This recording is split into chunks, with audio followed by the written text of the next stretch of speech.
understand money better than 99% of the planet. But before we talk about making money, let's talk about what money is. The more I realized no one really wants money.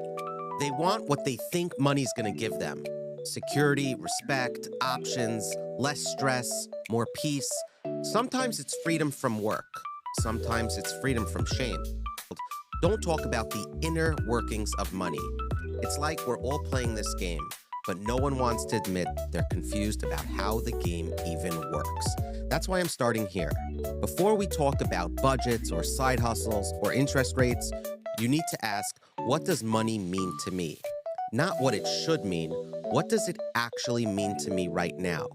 Is it stress, control, empowerment? Because here's something I've learned from 90 plus episodes. Your relationship with money is often more important than your knowledge of money. Let me say that again. How you feel about money determines more of your financial future than what you know about money. You can have a 150 IQ and still be broke if you're chasing status, avoiding reality, and you can barely finish high school and still build wealth if you understand your values and you live by them. Morgan Housel, author of The Psychology of Money, my favorite book, he put it best. Doing well with money has little to do with how smart you are and a lot to do with how you behave. So here's how I want to start this episode. Don't take notes, don't open Excel, just pause. For one honest moment, ask yourself this: what is money for in my life? And what do I want it to be about? If you can answer that honestly, you won't just understand money better, you'll make decisions that actually make sense for your life. Let's get into it. Here's something I noticed early on. Plenty of people are earning six figures, running businesses, even managing family wealth. And still, many people feel broke. It didn't matter how much money they made, the stress, the pressure, the comparisons. I realized it wasn't about the numbers, it's about the noise. We live in a community where the financial bar keeps rising: tuitions, weddings, real estate, summer camps, holidays. And if you're not spending or building like the family next door, it's easy to feel like you're falling behind. But here's what no one tells you: you might actually be doing great. Yeah, it's true. You just cannot feel it. One listener wrote in, he said he built a solid net worth, had no debt, gave generously, supported his family, and still he told me, I feel like I'm behind. But behind what? Usually behind the version of success you see on other people's social media or WhatsApp. Behind the cousin with the new house, behind the guy who just posted a $50,000 bar mitzvah on WhatsApp. I once asked a financial advisor he works with from families, I said, what surprises you most about your clients? Want to know what he said? He said, how many of them feel poor even when the numbers say otherwise? That's the cost of comparison. It makes smart people forget their own progress. It turns gratitude into anxiety. So, what do? You ground yourself in two truths. Number one, progress is personal. Your version of enough doesn't have to match anyone else's. Your expenses, your goals, your values, they're yours.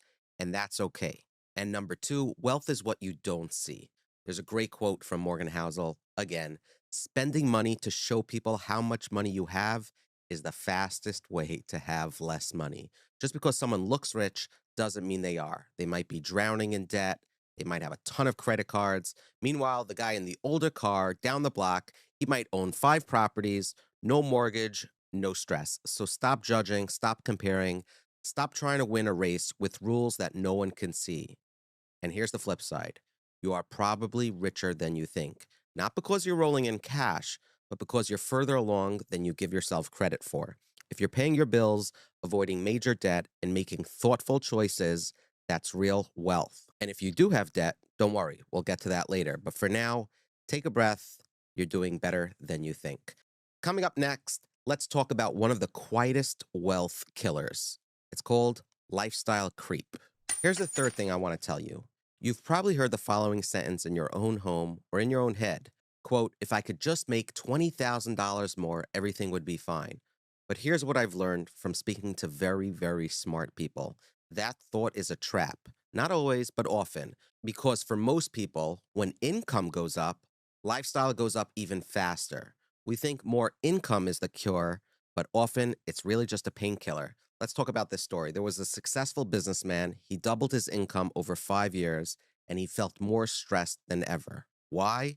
Because his expenses quietly doubled too. He upgraded his house. He does takeout and eats out at restaurants every week. He got much nicer clothing, and the pressure to keep it all up caught up with him. And he said it best, quote, "I didn't have a money problem. I had a discipline problem." That's lifestyle creep, and it's sneaky. It doesn't show up with a bang. It shows up as perhaps a car lease upgrade because you deserve it, takeout, Uber Eats because, right, you're just so busy, more expensive camps, weddings, because that's what everyone does, right? None of these are bad on their own, but together they absorb your raise and rob you of progress. One of our guests called it the treadmill effect. You're running faster, but staying in the same place. You can build wealth, Morgan says, without a high income, but you have no chance without a high savings rate. And that line changed how I think because most people don't have an income issue, they have a margin issue. No space, no breathing room. And if you cannot manage $80,000 well, you're not going to magically manage $180,000, $280,000, or even $580,000 well. What's going to happen is you're just going to upgrade your problems. So, what actually helps? It's not a raise, it's not a bonus, it's a pause. It's a moment of clarity where you're going to ask, what do we really need in our life? What do we really value? What are we spending on that brings no joy and no return? The smartest families I found that we've spoken to do something simple but powerful. They lock in their lifestyle. They say, this is our cap. Even if we make more money, even if we get that extra $50,000, we're not going to inflate. And when they do splurge, it's on things that bring them true joy. It's not something they splurge on because of autopilot. Your biggest wealth builder, let me tell you, isn't just income or investing. It's the gap between what you earn and what you spend. If you grow that gap, you grow freedom. If you shrink that gap, you're going to be one emergency away from panic. And that leads us to our next lesson. Number 4. Here's what most people think a budget is: a punishment for people who are not making enough money, right? They think it's a punishment for not making enough money. But what I've learned is the opposite. A budget is not restriction, it's actually clarity. So think of it like glasses. Without them, everything's blurry. You don't know where your money's going, you don't know what's draining you, you're just walking around, bumping into overdraft fees and wondering why you're stressed. But once you put on that budget lens, those glasses, the picture sharpens. Oh, that $400 monthly food delivery habit? Not worth it. I spent $382 on Amazon charges? I didn't even notice that. Oh, I didn't realize the kids spent $322 this summer on the canteen. And you're just scrambling. One of our guests said something that flipped my thinking. He said, budgeting isn't about saying no to everything, it's about deciding what you want to say yes to. And that hit me. A budget tells you what you value, it shows you what matters and what doesn't based on where your money actually goes. And once you see it, you can act on it. And by the way, living life as a Jew is expensive. Budgeting isn't optional, it's survival. But when you do it right, it's not a prison, it's a plan, it's a roadmap, it's a pair of glasses that lets you finally see the road ahead.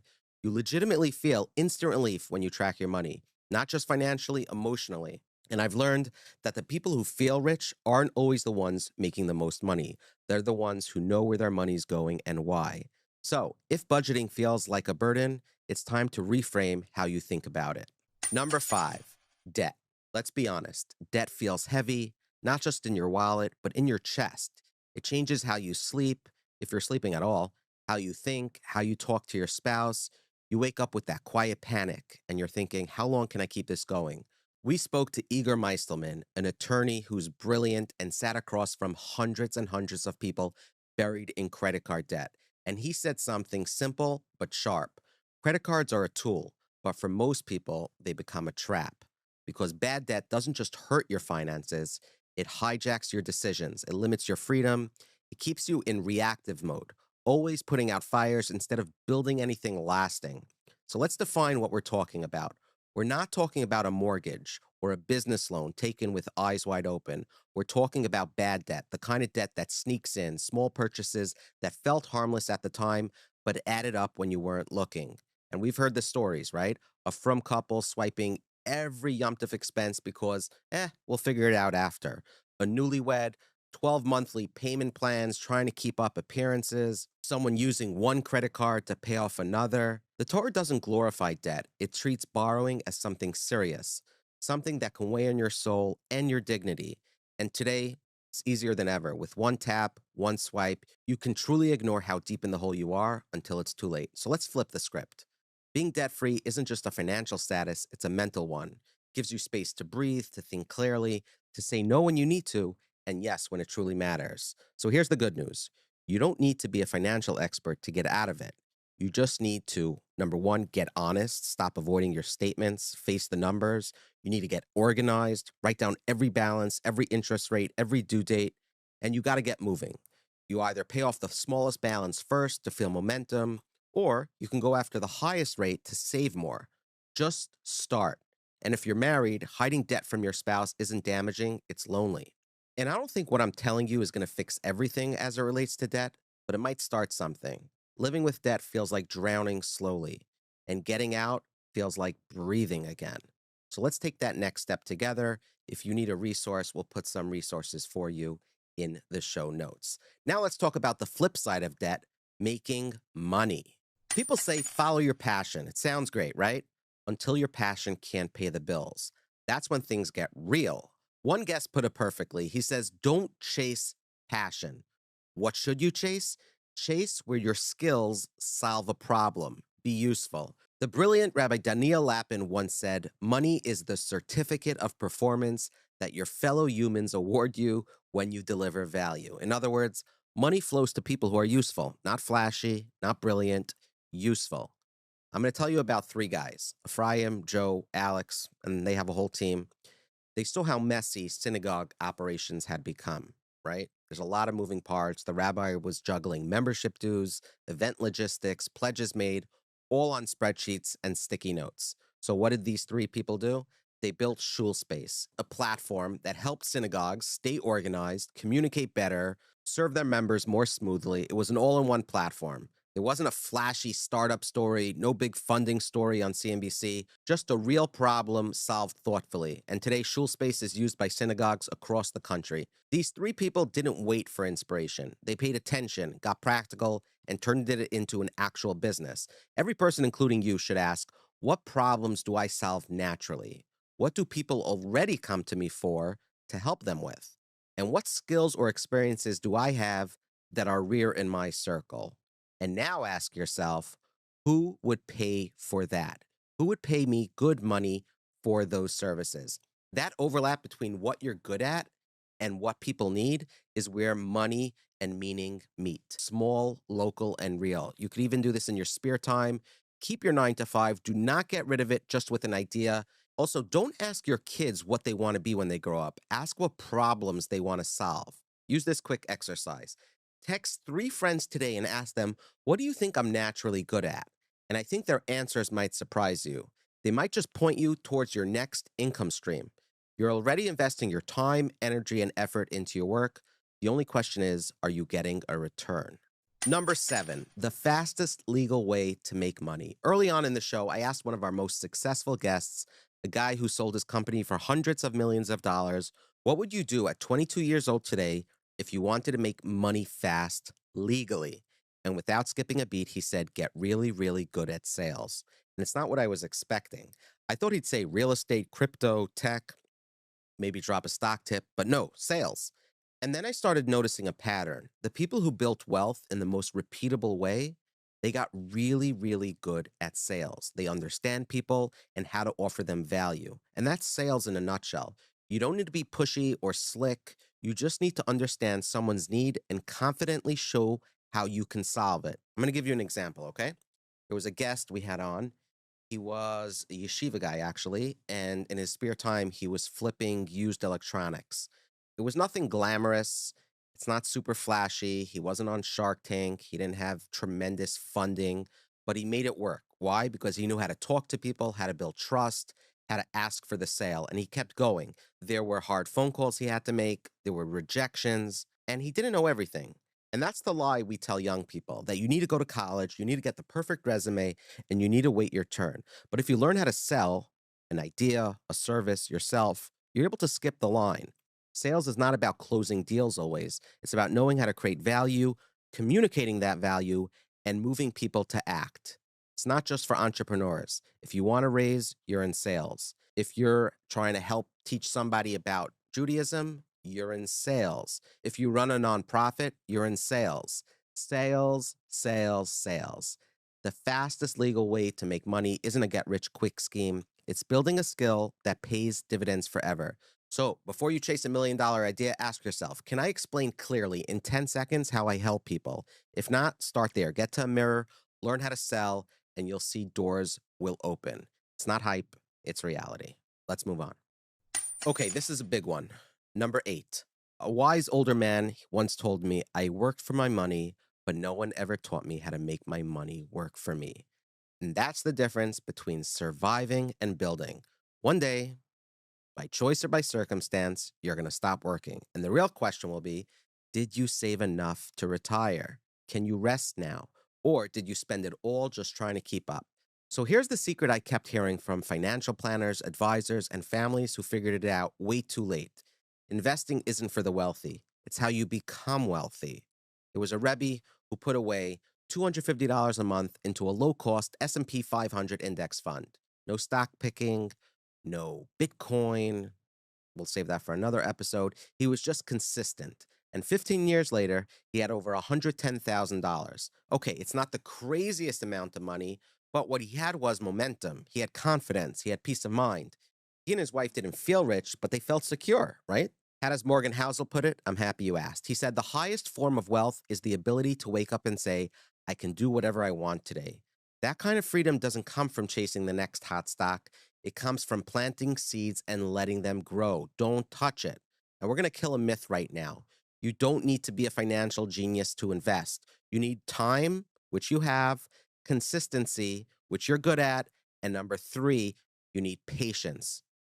You're working on that. And that's it.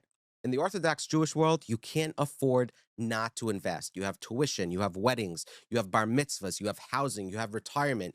You might even need to help your kids someday buy their own house. And if you're not investing, what is happening is you're falling behind. Inflation's eating your savings, compound interest is working against you instead of for you, and you stay stuck in the cycle of working for every dollar. But I have good news. Even $100 a month, if you start index funds, IRAs, 401ks, and make sure you contribute automatically. You set it and forget it. It could be $10 a month, $25 a month. Strengthen your investing muscle, and you'll be thankful when you turn 65, 75, 85, whenever it is you want to retire. Make sure you're getting your return. Start small, start steady, but start. And by the way, you can visit livingsmarterjewish.org. You can get matched up with a free coach. They'll help you take the first step into the investing world. It's not scary once you start walking. Number 9, I want to talk about charity. There's this idea that we tell ourselves that once I have more money, I'm going to donate more money. But we've learned from people with different incomes, backgrounds, and hashkafos that if you don't give when you have a little, you probably won't give when you have a lot. Let me say it again. If you don't give when you have a little, you're not going to give when you have a lot. Because giving isn't about your bank balance, it's about your heart, your habits. One listener told us he grew up in a tiny apartment in Flatbush.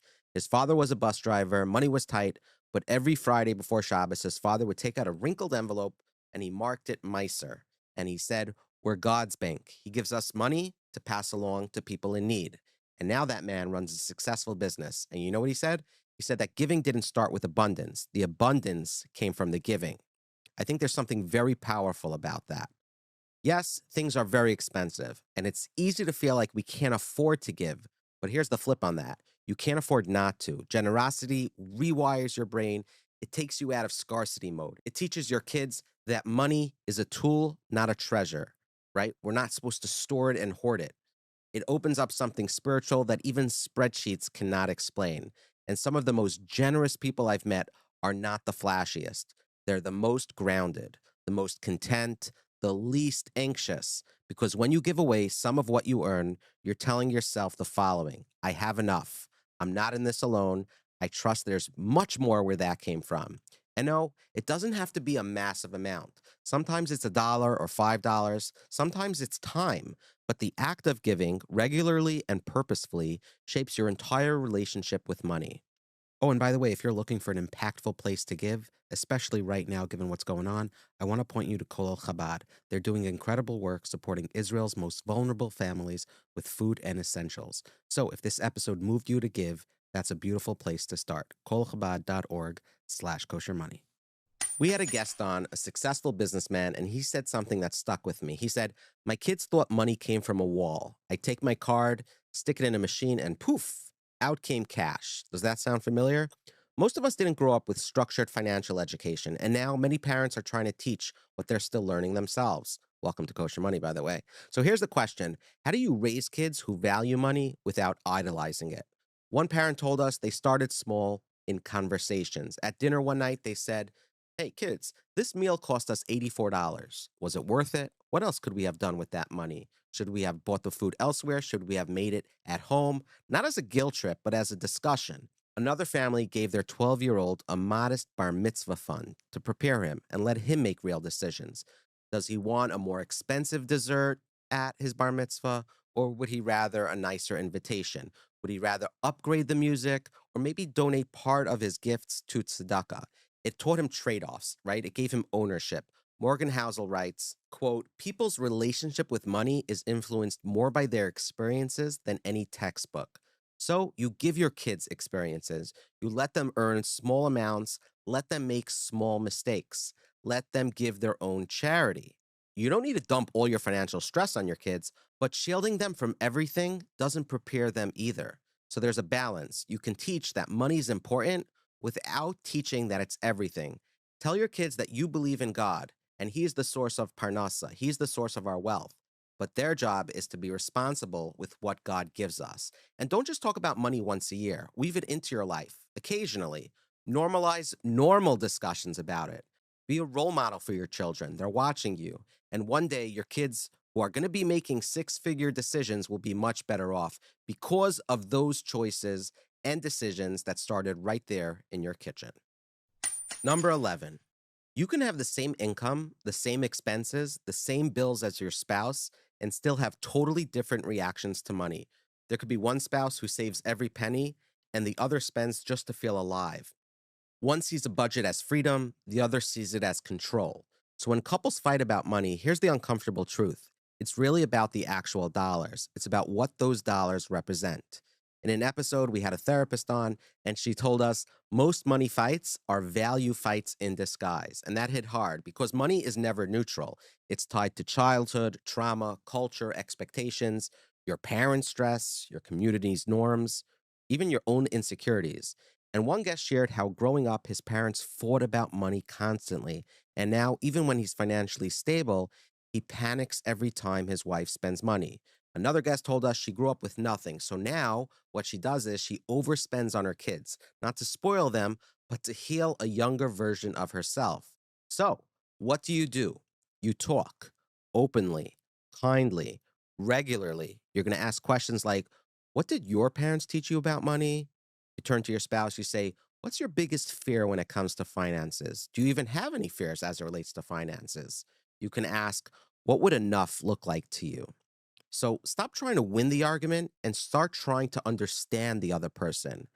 You can have a weekly money date, 30 minutes, Sunday night, no phones, no judgment. You just check in. What are your dreams, your goals? How was last week? And it can change your marriage because when you talk about money, you're really talking about priorities. And when those align, even if you don't always agree, you're not expected to, what's going to happen is the stress is going to ease. Thank me later. Number 12. If you walked into a synagogue today and try to guess who's wealthy based on their clothing, their cars, or the wedding they made, you'd probably be wrong. Because here's one of the most surprising patterns that we've seen: the people with real wealth don't feel the need to show it. We had a guest in the studio. He has tens of millions of dollars. He told us his biggest splurge last year was a Costco membership and a custom suit, which I've heard go for less than $400 these days. This guy that was in the studio, tens of millions of dollars, he drives a 10-year-old car. Not because he can't afford better, but because it frees up mental energy and money for what matters more to him. The Jewish world, like every community, has pressure. You have pressure to impress, to keep up, to look the part, but that noise is expensive. It's exhausting. The happiest people we've met, they've optimized for freedom, meaning margin. They're not chasing the next thing. They're building lives that feel full. They don't care who looks at their status, who sees their story. They don't care who notices. They care if their kids respect them. They care if they sleep well. They care if they're giving back to the community. They care if they can say yes to what matters and no to what doesn't. So here's how I'm going to end the episode. If you want real wealth, the kind that makes you feel calm, not chaotic, focus less on looking rich and more on being rich. Rich in time, rich in health, rich in relationships, rich in purpose. That's the kind of wealth money was meant to support. Everything else is just noise. Thanks for listening.